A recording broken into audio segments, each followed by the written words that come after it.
Hi, and welcome to the Work in Progress podcast series. I'm your host, Helen Gilbert, Talent and Development Business Partner at Euromonitor. And this episode is an LGBTQ plus crossover tying in with Pride Month. Our guests will share their career journey along with how they navigate challenges and stay true to their authentic selves. So let me say a big hello to Candice. And if you could give us a little bit of an introduction. My name is Candice. I currently work in the Cape Town office as the HR manager here. Happiness. So can you share how your career started and a moment you had to really back yourself? I've got a really interesting career story. So I started off as a teacher, absolutely loved it, loved working with kids. And I was promoted into a business operations manager role within the school I was teaching, which was a huge shift. So suddenly I was dealing with difficult parents and operational challenges, which I totally had not been trained for. And I was completely out of my depth. But I suppose through experience and honestly, a lot of mistakes, I learned quickly and I found my footing. From there, I moved into an ed tech startup in a similar role. Did I answer your question? Was there a moment in that where you really had to back yourself? So like when you, because it Yes. sounds like a massive career pivot.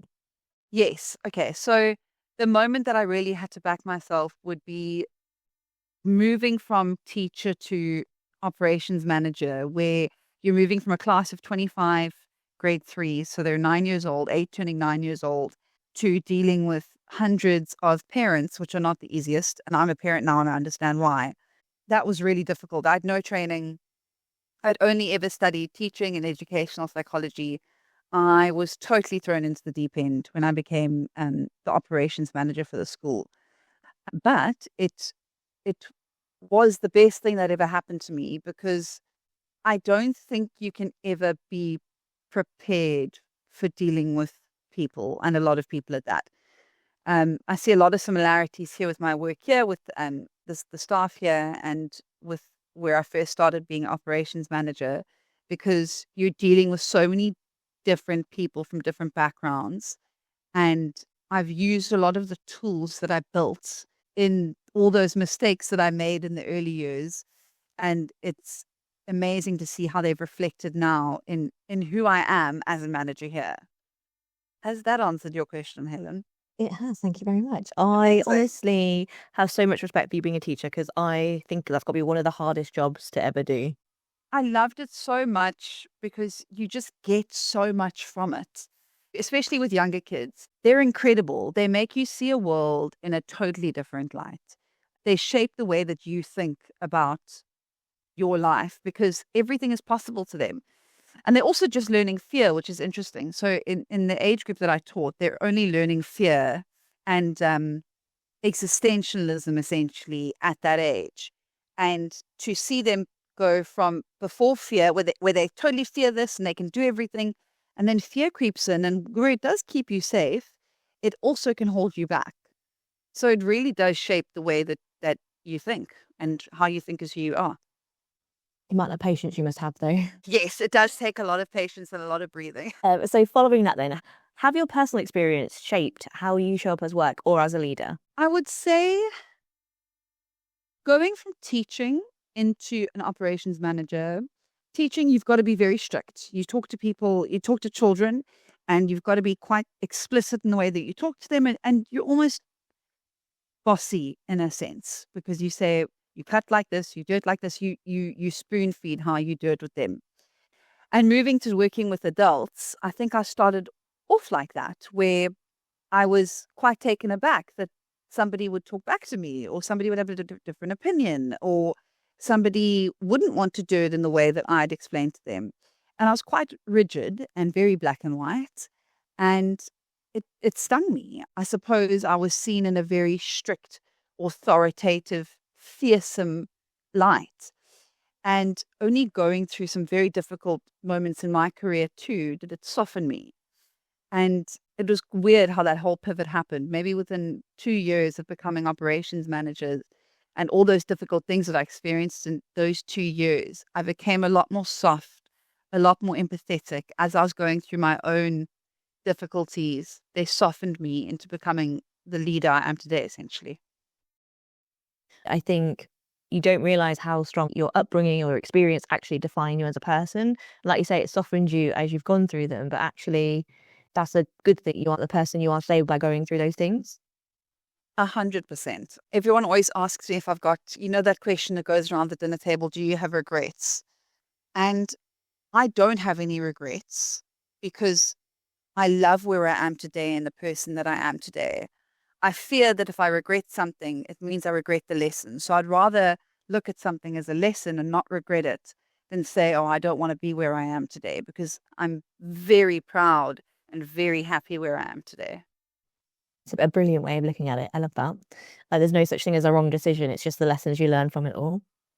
So my next question then brings us into, what values guide how you lead others, especially when things are difficult and unclear? I was raised with two very intrinsic values, and that is honesty and integrity. So growing up, I was raised in a home. My mum's a lawyer. My dad had a very, very tough life. He was homeless for a while, but he kind of got back onto his own feet. And so I was raised in a home where there's rigidity in the home, to put it lightly. And the one thing that my parents always said to me was, as long as you're honest with me, we can deal with the consequences. But if you lie, number one, I can't help you. And number two, I'm going to be furious that you've lied. It didn't stop me from lying, to be fair, because you're still so scared. But now I think everything that I do, I need to do it in an honest fashion. But you can't be honest and be cruel. You also have to have integrity. So I try to approach everything with open mind, open heart. I listen, I can give honest feedback, even when it's hard. And for me, the integrity runs through everything. So if I can look back on a situation and know I handled my side of it well, then I can stand by that, even if the outcome wasn't perfect. That's really good. I think those two strong values that you have, they go hand in hand as well. 100%. But you get people in the world who say, oh, I'm just honest. And they hide behind honesty as an excuse to be cruel. And that's not how it works. You have to have the EQ to understand that, yes, 100% you're being honest, but that's not all there is to it. You have to have the correct impact and the correct intention. Even with the correct intention, the impact might not be there. So that is why the integrity needs to run through everything that you do. Definitely. Time and a place for everything, and the right message coming from the wrong person doesn't land the same either. So what's one small habit or reset that helps you lead better under pressure? It's a good question. So I only learned how to breathe during labor. So I was the kind of the kind of pregnant woman who walked around and said, absolutely not. I need no antenatal classes. Women have been doing this for thousands of years. I can look up a YouTube video and I'm A for okay. Well, did my life have something very different planned for me? So went into labor, and I wasn't dilating in labor. So I was in labor for 36 hours. And it was hard back labor. So for those who don't know, back labor is when it is incredibly painful and it sits in your back, not in your uterus. And I remember in labor, I was wheeled into the delivery room, and the nurse said to me, it sounds like there's a cat hissing in here. And it was me, because I was going tss, tss, with my breath. I didn't know how to breathe. And then she was amazing. The nurse said to me there, she was like, that's not how you breathe. How you breathe is you try blow out a long line of candles and you try reach the end.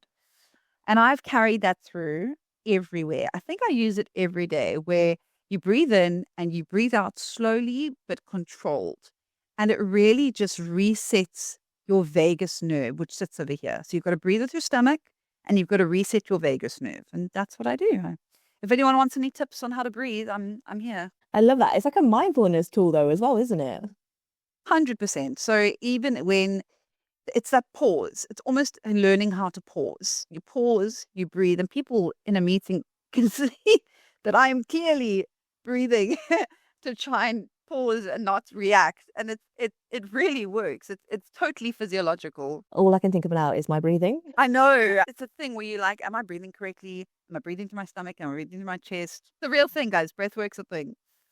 Okay, so what's the biggest skill you're building right now? My listening skill. So, I mean, random people would say that I'm a good listener. Sometimes I disassociate while listening. Don't know where it comes from, but somebody can be talking to me about something important and I totally disassociate. My mind goes onto something Very different. And that active listening now is where I'm trying to understand what somebody is saying. And also, it's that silence while someone is talking that's so important, because oftentimes, even though somebody has the best intentions, they can interrupt what somebody is saying and say, "Oh, I've got a similar story," or "I've got a way you can fix that," and "I've got a very fix it attitude." Um, and when you're quiet, it just gives somebody the space to keep going on what they want to talk about. And they almost want to fill that silence. So they really get their whole heart and soul out. And I think that is mostly what people need, and that conscious listening, where even at the beginning, I'll start something and say, "Do you want advice or do you want me to listen?" And it makes them pause and think, actually, do I need advice or do I just kind of want someone to listen? And 8 times out of 10, people don't want advice. They just want you to listen. So the listening skill, it's a big one. But it's just so impactful. Like you say, people just need that space to talk and they can explain more and you get more out of it because they feel more comfortable to go in a bit more detail. So you get Yeah. that insight. So with that, with the skill that you're building, which I think is a great skill, what's the most impactful advice a mentor has ever given you and how do you pass it on? That's if you've had a mentor. I have had a mentor. So currently my boss right now is my mentor. My boss is Thomas Vrain. He's the country manager in Cape Town. And we work very closely together. And I think he sees how I'm a bit of a people pleaser. Even in HR, I want to make sure that everyone's happy. I want to make sure that, everyone's in a good mindset. And he always says to me, "But you're not ice cream. Not everyone's going to like you." And in HR, especially, you have to have really difficult conversations and make tough decisions. And sometimes that impacts people negatively. And that's never easy for me. But I've also learned that if I approach the situation with honesty and integrity, and someone is hurt by the outcome, it doesn't mean I've done something wrong. I try to pass that on by encouraging others to focus on their intentions and their integrity and keeping their side of the street clean. So I'm not ice cream. Not everyone's going to like me. But if something happens and someone's upset and I can look back and say, my side of the street is clean, then at least I can have a clear conscience. So the next question then is what's one leadership behavior or company practice that genuinely increase your sense of psychological safety? Control your thoughts. Change your mindset. Everything can be seen in a positive light. I think I learned this the hard way. I've struggled with intense anxiety my entire life. And it forced me to learn how to shift my thinking, even slightly. And it has a huge impact on how I experience work and life more broadly. I think the one thing I grew up with is the idea of loving what you do. And that stayed with me. So it's not always easy to love what you do. We have really stressful days.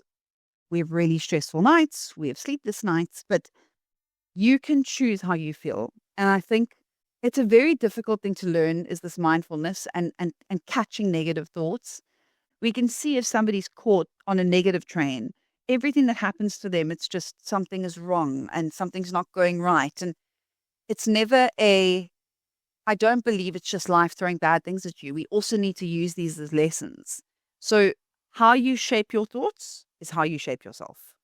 Listen, I'm preaching, but it's very, very hard. I mean, I still have very, very bad days. But if you can have kind of disrupt that thought and be like, "Oh no, this is just a bad instance. It's not a bad day. The day hasn't gone to pot yet. It's the morning and somebody cut you off in traffic or somebody, I mean, I had a fender bender the other day, and again, it's not a bad day. You had a bad incident. Um, that's affected you negatively and you're going to be a little bit late to work and that's all right. It's not the end of the world." It's a brilliant way of looking at it. So the question is, what's one thing leaders often underestimate about how decisions or policies land across different regions, identities, or lived experiences? We assume that people in different regions, different countries, different genders are going to react in the same way. And we can't do that. We need to see people as individuals, not as a part of how we identify them. So I think it's really important to prepare for every possible outcome. I think that people's experiences are, even when they seem similar on the surface, you can't assume how someone is going to react to a decision being made or policy being made, especially when it comes to regions. So it's important to really think things through. So consider different perspectives, and make sure that you can stand behind and support the decision or the policy that you're putting in place. Does that answer your question, Helen? Because It sometimes I go does. on a bit of a roundabout. It does. It's basically what you're saying is don't have an unconscious bias in the opposite direction. Like you're being aware of like these differences, but you're then grouping us all together like with the same person when we're not. Everyone 100%. has their own experiences and their own opinions. 100%. So we are on to our final two questions. So thinking about psychological safety and inclusion, what's one practical thing people at any level can do to create more transparency, trust, and open dialogue, especially for those that don't feel safe? Make it okay for someone to disagree with you. Show me the people you can't disagree with, and I will show you the people who rule you. The healthiest changes in life come from people having opposing views, respectfully. So, on psychological safety, I think one of the simplest things you can do is, like I said, make it safe for someone to disagree with you and mean it. So, it's not about saying, oh, my door's always open. It's about how you respond when someone actually challenges you. So, people are watching that closely, especially those who don't feel safe by almost default. If you get defensive on something, that message will stick. But if you genuinely acknowledge it and show it's influenced your thinking, that's what builds the trust. So don't just invite openness, prove that you are willing to be open. I love that because I also think people mimic other people's behaviors. So when you see like a negative response, and especially in a position of leadership, people are like, well, that's how I should behave. And it's like, no, just because they've got there with that behavior doesn't mean that's what you need to imitate to get there as well. 100%. I really think that authoritative, don't challenge me, it's not conducive to any company. It's not going to work in the favor of any, even commercially. Diversity is your strength. I know that we're saying that a lot these days, but diverse opinions, diverse people, that is where your strength comes in. And saying it a lot doesn't mean it's not true. Because it is. 100%. Exactly. Okay, so we're going to go a bit lighter now. So how do you recharge your sense of purpose when it wavers? So my sense of purpose generally with who I am as Candice is I just want to make people's lives better. So currently at work, how I can translate that to work is we spend most of our time at work. And it shapes how people feel about themselves, their confidence, even how they show up outside of work. So if you can make that environment even slightly safer, kinder, more productive, but more fun, that's not a small thing. So the final question then is, what's something about you that people might not expect? So can I get a bit vulnerable? Yes, of course. So I asked two people about this, and they both came back with the same thing. I asked my wife and I asked my boss. So the first thing is people wouldn't expect about me is I'm autistic. And that was quite a difficult diagnosis to get. But it's also my superpower because I come across as easygoing and social. Helen, you know me. I come across as easygoing, 100%. social, fun, gregarious, loving. I am all those things. But I'm actually a very serious and highly disciplined person. I think my natural state of thinking from my autism is black and white. It's very hard for me to see a gray area. And once I set my mind to something, I am incredibly persistent. I'm like a dog with a bone. I will not let go until it's resolved. And interestingly, when I'm really comfortable around people, I'm actually very quiet. I know people get shocked by that. They're like, that is not possible. I am very quiet. I don't feel the need to fill a space. I just say what I truly believe and I stand by it. And it's so true. My parents will always say, we can never get two words out of you. My sister will always say, oh, Candice, smile more, smile with your mouth. But my way of interacting with people and how I've learned through not masking, but almost how I've learned to interact with the world from being autistic is I now am gregarious and I am fun loving and I am social. But when I'm actually comfortable around somebody, you can't get two words out of me. And what my wife said was exactly that. She said, you come across super fun. You're incredibly serious. Poor thing. I shudder to think what she gets at home. And my boss said to me, you come across very gregarious and fun and open, but you're an incredibly private person. So yeah, they both track. Oh, I think that's brilliant. And I was going to say, do you think that you like mask or flex to like be more social and more like out there? But like you just explained, you don't necessarily mask, but it's actually, do you know what you've learned? That's how you've got to maneuver in the world. Yeah. Oh, well, thank you for being vulnerable with us about that. And that brings us to the end of the episode. Massive thanks to Candice for joining us today and being so honest and giving us insight into your world. True. And for everyone else, keep an eye out for the next episode. Thanks. Bye.